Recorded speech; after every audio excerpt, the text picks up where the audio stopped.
It wasn't always Sugar Ray Robinson. I was born Walker Smith, May 3rd, 1921. Hello, boxing fans. Today, we're going to talk about a gentleman who never trash-talked. If we talk about the old school era, boxers really used to have good skills. That's why a lot of them were confident in their trash talk. But today, even if fighters don't have a great level of skill, they still engage in trash talk. However, there was a man in the past that many believe was the reason behind the concept of a pound-for-pound champion because he fought in more than 4 divisions.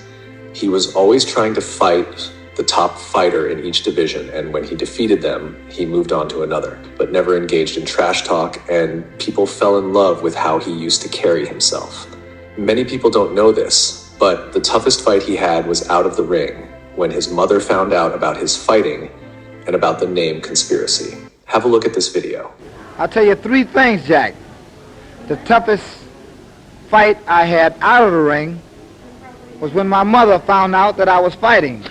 Tell us about that. Come on now. Well, you know, my name not being originally Robinson, my name really being Walter Smith, I changed my name, rather I borrowed a friend of mine's birth certificate, who was Ray Robinson, in order to obtain a boxing license. And when I become of age, I'd hope to give him his birth certificate back and his name. And I started fighting as an amateur under the name of Ray Robinson. And thanks to God, I was very successful in popularizing his name, and I had to keep it. And, is he using Smith today? No. And for a long time, I sort of baffled my mother because of the different name. But one day, she looked in a paper and saw a picture of me, but it had Ray Robinson. And that's about the worst whipping I ever got. Nowadays, every fighter tries to engage in trash talk, and if they don't, many fighting organizations don't give them the respect they deserve. The Mighty Mouse is one example of this. Today, fighters only respect each other after the fight, and even then, only in some cases. But I'm going to show you the pre-conference of a Sugar Ray Robinson fight, and you can compare it yourself to today's fighting standards of respect. Now let's hear what the winner has to say. What do you think of Turpin, Sugar? As a fighter, Mr. Turpin is about one of the best that I've ever met. As a gentleman, he's a wonderful fellow. For those of you who haven't had the pleasure of knowing him, Randy is one of the most regular guys that you ever want to meet. I only hope that he'll have his enjoyable time here in America, in New York, as I had while I was in England. And I would love to have an opportunity to show him around here in New York City.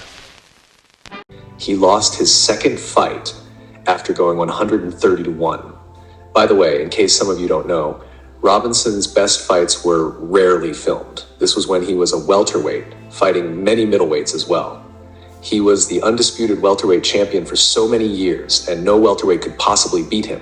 In 1955, wherever Ray went, crowds gravitated toward him. Possibly the hardest hitter pound for pound that ever lived, Joe Louis mentioned this many times. And Joe Louis knew what he was talking about. Robinson was one of the few fighters that could lay you out cold while going backwards, which is certainly a difficult thing to do. For many years, I was hoping some of the old schoolers had films of Ray in his prime at 147, but only a few exist, which is really a damn shame. Many people found it strange that Robinson never enjoyed boxing, but one of the reasons was James Emerson Delaney, known professionally as Jimmy Doyle, a welterweight boxer who later died in the hospital after a boxing match with Sugar Ray Robinson. Robinson also dreamed about it, but nobody actually listened to him. The night before the fight with him, I dreamed in my sleep that I knocked him out and he died in the ring. And I got up that morning and I told the commission that I wasn't going to fight. The man won 175 fights and had 110 KOs, and I believe he won over 80 fights in his amateur career. It's safe to say he fought over 300 times in his adult life. Nothing short of amazing. We never got to see prime Robinson.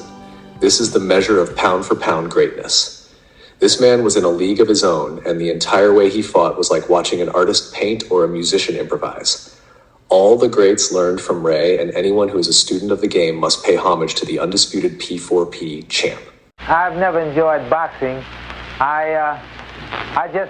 It's just a business with me, and I know I've never enjoyed it.